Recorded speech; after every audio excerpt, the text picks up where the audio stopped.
നമസ്കാരം വെച്ചിട്ട് ഇതൊരു CBZ എക്സ്ട്രീമാണ്, റീസ്റ്റോറേഷനാണ്. അപ്പോൾ എൻ്റെ വർക്ക് നടന്നുകൊണ്ടിരിക്കുന്നു. അപ്പോൾ ഞാൻ ഇതിൽ ചെയ്ത ചെറിയൊരു പരിപാടി എല്ലാവരുടെയും അറിവിലേക്കായി പങ്കുവയ്ക്കുന്നു. ഈ ഫുഡ് റെസ്റ്റ്, ഫ്രണ്ടിൽ വരുന്ന ഫുഡ് റെസ്റ്റ്, ഇതിന് ശരിക്കും ഒറിജിനൽ വരുന്ന ഫുഡ് റെസ്റ്റ് ഇതേപോലെ ആക്ഷനാവും. ഇതിൻ്റെ ഒന്നും സാധനം നമുക്ക് ഒറിജിനൽ അങ്ങനെ കിട്ടില്ല. എല്ലാവരും ചെയ്യുന്നത് യൂണിക്കോണ്ടൊക്കെ മേടിച്ച് സെറ്റ് ചെയ്യാറാണ് പതിവ്. ഞാനിപ്പോൾ ഈ സെറ്റ് ചെയ്തേക്കുന്നത് നമ്മുടെ പെപ്സിയുടെ ഫുഡ് റെസ്റ്റാണ്. കറക്റ്റാണ്. ചെറിയൊരു ഓൾട്രേഷൻ വർക്ക് ചെയ്താൽ അടിപൊളിയായിട്ട് നമ്മുടെ ഒറിജിനാലിറ്റി ആയിട്ട് സാധനമായിരിക്കും. ഇത് RH ഫുഡ് റെസ്റ്റാണ്. അപ്പുറത്തെ സൈഡിൽ സെറ്റ് ചെയ്യാനുള്ളതാണ്.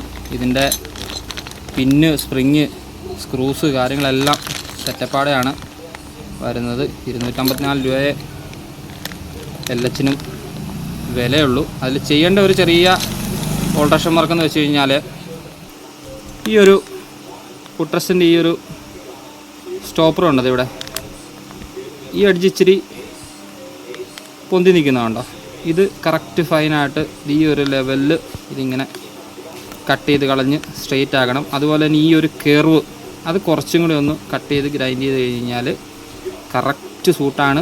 പക്ക ഒറിജിനാലിറ്റി ആയിട്ട് നമുക്ക് സെറ്റ് ചെയ്യാൻ പറ്റും. യാതൊരു കുഴപ്പമില്ല. നല്ല അടിപൊളിയാണ് ഉണ്ടല്ലോ. എല്ലാവരുടെയും ചെറിയൊരു അറിവിലേക്കായി പങ്കുവയ്ക്കുന്നു. സരനാണ്, എറണാകുളത്തു നിന്നും.